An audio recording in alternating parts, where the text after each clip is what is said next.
NRC বা কেন্দ্র ও রাজ্যের একে অপরের বিরুদ্ধে দোষারোপের রাজনীতিতে নয়, দক্ষিণ মালদার মানুষ বরাবরই আস্থা রেখেছে জাতীয় কংগ্রেসে।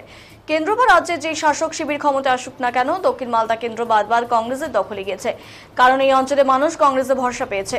কোনো কাব্যকথা নয়, মানুষের সঙ্গে ভাওতাবাজি নয়, বরাবরই সাধারণ মানুষের পাশে থেকেছে কংগ্রেস। তাই তো এবারে রাজ্যের ক্ষমতায় থাকা তৃণমূল কংগ্রেস কেন্দ্রীয় সরকারের বিরুদ্ধে তোলা এনআরসির বিরোধিতা করলেও দক্ষিণ মালদায় লোক ভরসা পেয়েছে কংগ্রেসে। নবভোটার থেকে শুরু করে প্রবীণ সকলেই কংগ্রেসের উপরই আস্থা রেখে এবার ভোট দিয়েছেন। একদিকে যখন কেন্দ্র রাজ্য সরকার একে অপরের বিরুদ্ধে নানান অভাব অভিযোগ তুলে ভোট প্রচার চালিয়ে গেছেন, সাধারণ মানুষের মন জয় করার চেষ্টা করেছে, তখনও কিন্তু দক্ষিণ মালদার মানুষ ভরসা পেয়েছে জাতীয় কংগ্রেসে। তাই তো এই লোকসভা নির্বাচনে 1,28,000-এরও বেশি ব্যবধানে জয় মিলেছে জাতীয় কংগ্রেসের।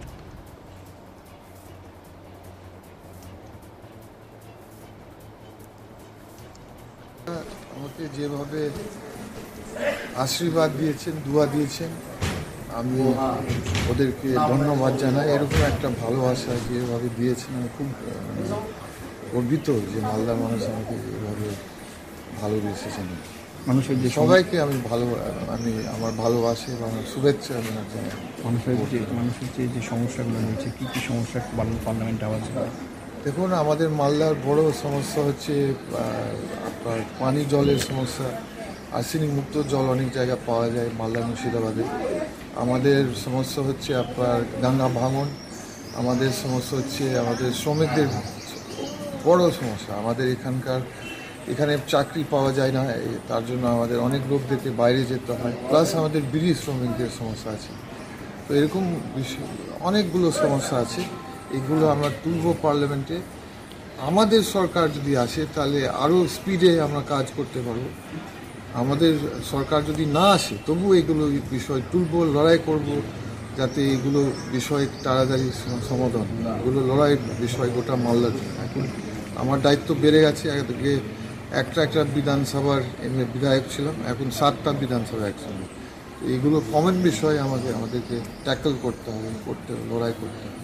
2021-এর যে ভোটটা কমে গেছিল, 2019-এর যে সংখ্যা বিষয়টি এবার এত ভোট কেন, সম্পূর্ণ এত ভোট দিল? হ্যাঁ, আমাদের 2021 সালে সমস্যা ছিল যে এত ভয় দেখিয়েছে দুটো রুলিং পার্টি, বিজেপি এবং টিএমসি, এনআরসি বিষয়। যেহেতু কয়েক বছর আগে আসামে এনআরসি হয়েছিল, তাতে মানুষরা অনেক ভয় খেয়েছে, তাহলে ওরা ফ্রি মাইন্ডেড ভোট দিতে পারেনি।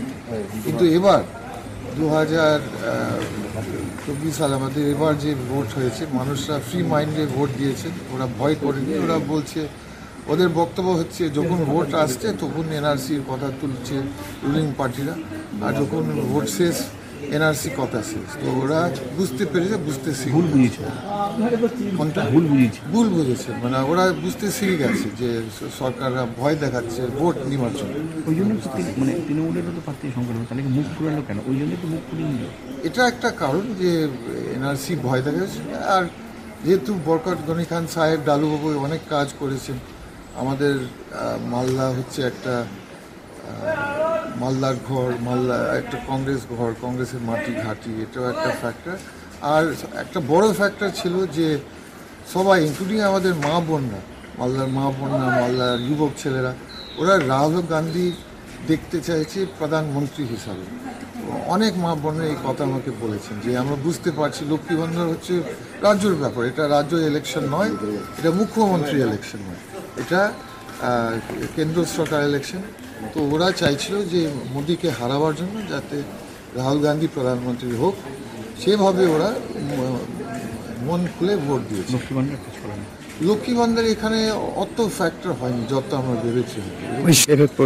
সেটা বলছি, অন্যান্য জায়গা থেকে শুনছি লক্ষ্মী ভান্ডার একটা ফ্যাক্টর হতে পারে, কিন্তু মালদাতে এই ফ্যাক্টরটা সেরকম ছিল না।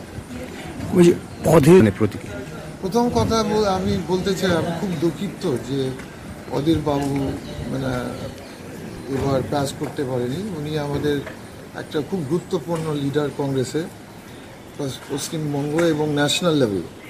তো যে কোনো কারণ উনি পাস করতে পারেন। দেখো, হার জিত তো ইলেকশনের পার্ট।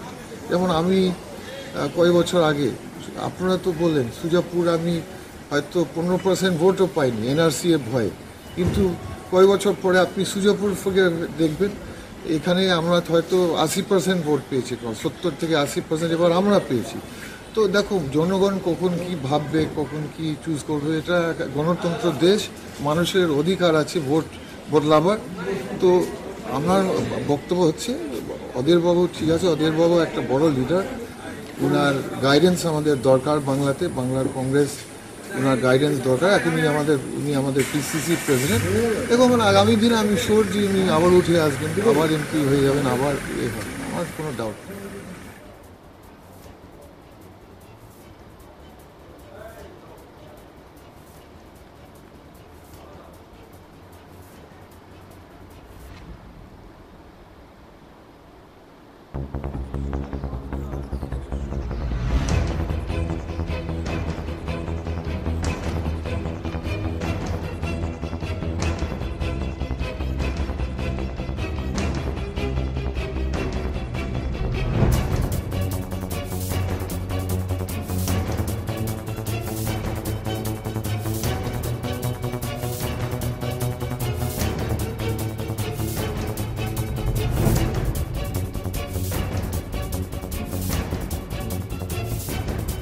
দক্ষিণ মালদা বিজেপি সভাপতি পার্থসারথী ঘোষ জানান, দক্ষিণ মালদা কেন্দ্রের 7টি বিধানসভার মধ্যে 4টি বিধানসভায় তুলনামূলকভাবে আমাদের সাংগঠনিক দুর্বলতা রয়েছে।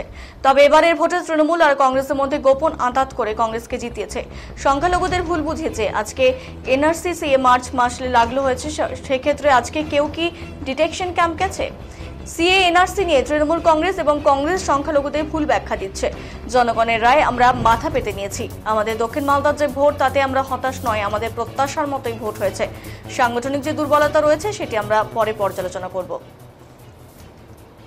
তারা ব্যাখ্যা করছে যে ব্যবধানের নিরিখে বাস্তবিক ক্ষেত্রে যদি আমরা ভোটের পর্যালোচনা করি, তাহলে গত যে লোকসভা নির্বাচনের যে বিজেপির প্রাপ্ত ভোট আর এইবারে 2024-এর লোকসভা নির্বাচনে আমরা যা ভোট পেয়েছি, তো সেটাকে প্রত্যাশা মতোই বলা যাবে। আমরা এটা অস্বীকার করে লাভ নেই যে এখানকার 7টা বিধানসভার মধ্যে 4টে বিধানসভাতে আমরা তুলনামূলকভাবে আমাদের সাংগঠনিক দুর্বলতা আছে, যেটা বিগত লোকসভা নির্বাচনেও প্রতিফলিত হয়েছে। আর সেই দুর্বলতা আমরা যতটা পেরেছি চেষ্টা করেছি, কিন্তু কাটিয়ে উঠতে পারিনি। কিন্তু আমাদের ভোট কোথাও কমেনি। ইংলিশ বাজারেও যে ব্যবধানের কথা বলা হচ্ছে, ইংলিশ বাজারে প্রায় 90,000-এর কাছাকাছি আমরা লিডে আছি এবং বৈষ্ণবনগর, মানিকচক যথারীতি গতবারের মতোই আমরা লিডে আছি।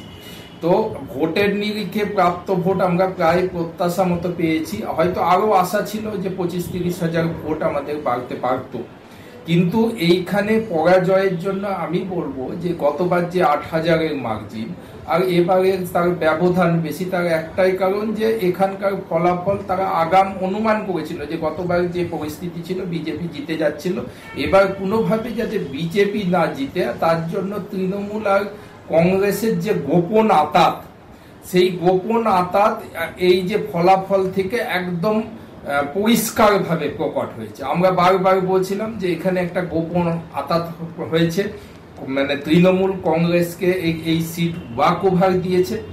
আর সেটা ফলাফল থেকে একদম এখানে রুলিং পার্টি তৃণমূল এখানকার এই লোকসভা কেন্দ্রের 7টা বিধানসভাতে বিপুল মানে মার্জিনে একটি বিজেপি পেয়েছে, 6টাতে বিপুল মার্জিনে 2021-এ 3 বছর আগে এখানে তৃণমূল যেখানে জিতেছে, সেখানে 7টা বিধানসভাতে তৃণমূলের যে প্রাপ্ত ভোট সেটা লজ্জাজনক।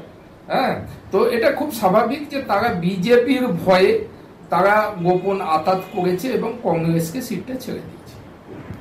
তবে কংগ্রেসের জয়টা কি গোপন আঁতাতের জন্য? অবশ্যই গোপন আঁতাতের জন্য কংগ্রেসের জয়। কংগ্রেসের যদি সাংগঠনিক স্ট্রেংথ থাকতো তাহলে বিধানসভাতে আমরা সেটা দেখতে পেতাম। বিধানসভাতে আমরা দেখেছি যে এইখানে বহু সিটে তারা জামানত বাজেয়াপ্ত হয়েছে, তাদের গ্রাসরুটে কোনো সংগঠন নেই। তো এই জায়গাতে দাঁড়িয়ে যে ইন্ডিজোট মমতা ব্যানার্জি বারবার বলছিল, সেই জায়গাতে দাঁড়িয়ে তারা প্রকাশ্য হয়তো আঁতাত করেনি বা সিট অ্যাডজাস্টমেন্ট করেনি, কিন্তু তাদের একটা গোপন আঁতাত ছিলই। আর মমতা ব্যানার্জি সেটা ফলাফল ঘোষণা হওয়ার আগেই বলেছে, না আমি তো ইন্ডিজোটেই আছি। সিএ এনআরসি সংখ্যালঘুদের ভুল বোঝানো হচ্ছে। সংখ্যালঘুদের সাথে আমাদেরও সম্পর্ক আছে, কিন্তু তুলনামূলকভাবে কম। তো একটা অংশ এখনো হয়তো তাদের যেভাবে ভুল বুঝিয়ে এটাকে অপব্যাখ্যা করা হচ্ছে, সেটা হয়তো কিছু মানুষ প্রভাবিত হচ্ছে। কিন্তু এইভাবে মিথ্যা দিয়ে বেশি দিন চলা যায় না। আজকে সিএ এনআরসি, মমতা ব্যানার্জি তো এতদিন আন্দোলন করেছে, মঞ্চে চিৎকার চেঁচামেচি করেছিল যে সিএ লাগু হতে গেলেই সব ডিটেনশন ক্যাম্পে চলে যাবে। তো সিএ লাগু কবে হয়েছে? মার্চ মাসে হয়েছে। মার্চ, এপ্রিল, মে, জুন মাস, প্রায় 4 মাস হতে চললো। তো 4 মাসে কোথায় কে ডিটেনশন ক্যাম্পে গেছে বা কার নাগরিকত্ব হারিয়ে গেছে সিএ এর জন্য? সিএ যেখানে কেন্দ্রীয় সরকার বারবার বলছে যে এখানে নাগরিকত্ব হারানো বা কোনো মানুষের বিপদে পড়ার কোনো জায়গায় নেই, এখানে শুধুমাত্র মানুষের নাগরিকত্ব দেওয়ার একটা আইন। তো অপব্যাখ্যা করে খুব বেশি দিন চলা যাবে। দক্ষিণ মালদা তৃণমূল কংগ্রেস প্রার্থী শাহনাজ আলী রায়হান, তিনি একজন সংখ্যালঘু প্রার্থী হলেও তার ভোট অনেকটাই কমে গেছে এবার। সংখ্যালঘুরা তাদের বেশিরভাগ ভোটই ঈশা খান চৌধুরীকে সমর্থন করেছেন।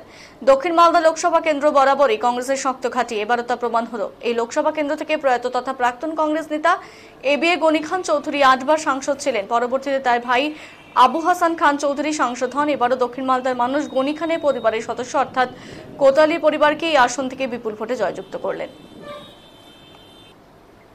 আমরা সংখ্যালঘু সংখ্যাগুরু এইভাবে মানুষকে বিচার করি না।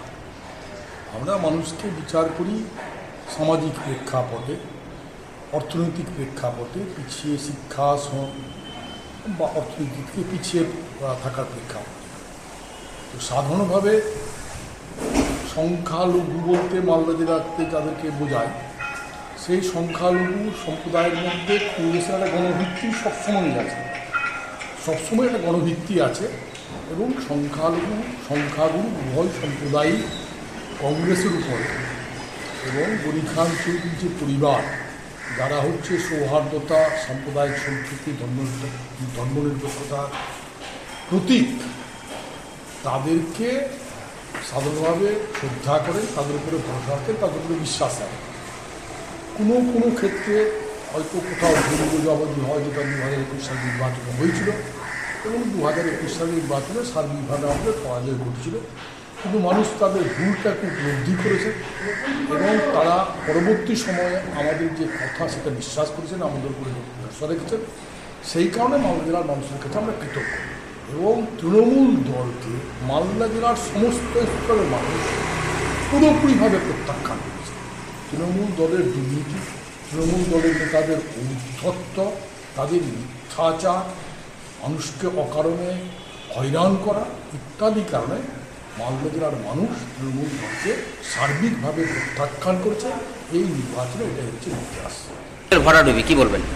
আমরা সবসময় তো অভিযোগ করেছি যে বিজেপি যেমন সাম্প্রদায়িক রাজনীতি করে, তৃণমূল দলও ক্ষেত্র বিশেষে, স্থান বিশেষে এবং তাদের নেতাদের ব্যক্তিগত লাভ, দলের রাজনৈতিক লাভের প্রেক্ষাপটে তারাও সাম্প্রদায়িক রাজনীতি করে। তো না, সারা পশ্চিমবাংলায় আমাদের তৃণমূলের ভালো রেজাল্ট হয়েছে, আপনারা দেখেছেন। আমাদের মালদা জেলায় ব্যতিক্রম হয়েছে। মালদা জেলা আপনারা জানেন যে আমাদের প্রয়াত নেতা এবিএ গনি খান চৌধুরীর জেলা, সেখানে সবসময় কংগ্রেস আগিয়ে থাকত। গতবার তারা একটু পিছিয়ে ছিলেন, এবার তারা একটু আগিয়ে গেছেন। আমি মনে করব যে এটা আমাদের তৃণমূলের যারা নেতৃত্ব মালদা জেলার, আমরা যারা নেতৃত্ব, এটা আমাদের ব্যর্থতা, আমাদের ভুল। আমরা মানুষকে সঠিকভাবে বোঝাতে পারিনি, আমরা মানুষের কাছে সঠিকভাবে পৌঁছাতে পারিনি, আমরা মমতা ব্যানার্জির উন্নয়নের কথা মানুষের কাছে তুলে ধরতে পারিনি, যার জন্য আমাদেরকে এই রেজাল্ট দেখতে হয়েছে। এর জন্য আমি আমাদের জেলার যারা নেতৃত্ব আছেন, জেলার যারা নেতারা আছেন, আমরা ইনক্লুডিং আমিও তার মধ্যে আমাদের ব্যর্থতা। সংখ্যালঘুদের মাইনরিটিদের ভোট নিয়ে কংগ্রেস বলছে যে আপনাদের এনআরসি এর প্রভুত্ব। দেখুন, এই কথাটা সঠিক না যে এনআরসিএ হবে বলে সংখ্যালঘু আমাদের সঙ্গে গতবার ছিল এবার নেই, এই ধারণাটা ভুল। কারণ হচ্ছে সংখ্যালঘুরা আমাদের সঙ্গে আছে। সংখ্যালঘুর ভোট আপনি বলুন না, মালদা জেলা বাদ দিয়ে আপনি যদি সারা পশ্চিমবাংলায় দেখুন, সংখ্যালঘুরা কার দিকে? সংখ্যালঘুরা দিদির সঙ্গে, সংখ্যালঘুরা টিএমসির সঙ্গে। তো সেখানে আপনারা বলছেন এই কথাটা কেন, যে সংখ্যালঘুরা কংগ্রেস বলতেই পারে, কংগ্রেস তো ওনাদের নিজেদের ব্যাপার। কিন্তু আমরা বলবো যে তৃণমূলের সঙ্গে সংখ্যালঘু ভোট আছে এবং আপনারা বিগত দিনে দেখেছেন, আগামী দিনেও দেখবেন। মালদা জেলায় ব্যতিক্রম, মালদা জেলায় ব্যর্থতা আমরা নিজেরা যারা নেতৃত্ব আছি আমরা তাদের ঘাড়ে আমরা নিজেরাই নিজেকে স্বীকার করে নিচ্ছি যে আমাদের ব্যর্থতা আমাদের ফ্যামিলি। কি করা উচিত? দল ভাববে, দলকে পরিচালনা করবে। আমরাও নিজেরা যারা আমরা জেলা কমিটিতে আছি তারা নিজেরা আমরা আলোচনা করব যে কোথায় আমরা কম পেয়েছি, কেন কম পেয়েছি, সেটাকে আগামী দিনে কিভাবে ঠিক করা যাবে সেগুলো আমরা নিশ্চয়ই ভাববো। দল ভাববে না, যদি দল না ভাবে, আমরা যদি না ভাবি, তাহলে আগামী দিনে আস্তে আস্তে তৃণমূল কংগ্রেস এখানে আরো উইক হয়ে যাবে। তখন দেখা যাবে যে আজকে আমরা যেসব জায়গায় কন্টেস্ট করছি, যেসব জায়গায় আমরা ফাইটিং করছি, তখন আমরা ফাইটিং করতে পারবো। সুতরাং আমি বলবো যে দলকে এটা বিবেচনা করা উচিত, দলের নেতৃত্ব বিবেচনা করা উচিত এবং আমাদের মালদা জেলার নেতৃত্ব যারা আছে তাদেরও বলবো যে তারাও একটা আলোচনা করা উচিত। আলোচনা না করলে বোঝা যাবে না যে আমরা কেন কিভাবে হারাবো। দক্ষিণ মালদায় কংগ্রেস ভালো ভোট পেয়েছে, সেটা আমিও স্বীকার করছি আপনাদের মাধ্যমে। কারণ হচ্ছে মানুষ ভরসা রেখেছে কংগ্রেসের, মানুষ আমাদের উপরে ভরসা রাখতে পারেনি, তৃণমূল কংগ্রেসের নেতৃত্বের উপরে ভরসা রাখতে পারেনি। তৃণমূল কংগ্রেসের যারা নেতৃত্বরা আছে তারা কিন্তু ব্যর্থ হয়েছে। এই ব্যর্থতার জন্য আজকে কংগ্রেসের এই সুযোগ। আর মানুষ কংগ্রেসের প্রতি আস্থা বিশ্বাস বেশি রেখেছে, আমাদের প্রতি কম করে।